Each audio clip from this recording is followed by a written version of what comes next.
দিয়ে দিছি। নারকেল দিয়ে আবার অনবরত নাড়তে থাকবো।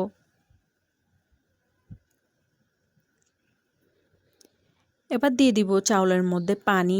আর খেয়াল রাখতে হবে বিনি চাউলের মধ্যে বেশি অতিরিক্ত পানি হলেও কিন্তু চাউলটা একদম নরম হয়ে যায়, আর বেশি কম পানি হলে চাউলটা ফুটে না। তাই পরিমাণ মতো করে পানিটা দিবেন। দেখতেই পাচ্ছেন আমি এখানে কতটুক পানি দিছি। এবার আমি চাউলটা সিদ্ধ হতে দিব। তো এই তো দেখতেই পাচ্ছেন আমার চাউলটা পানি খেয়ে ফেলছে। এবার আমি এটাকে ফুটতে দিব। তো এই তো আমার বিনি ভাত রেডি।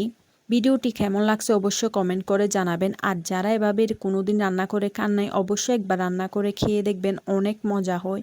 আজকে পর্যন্ত এইটুকুই। সবাই ভালো থাকবেন। ভিডিওটি ভালো লাগলে সবাই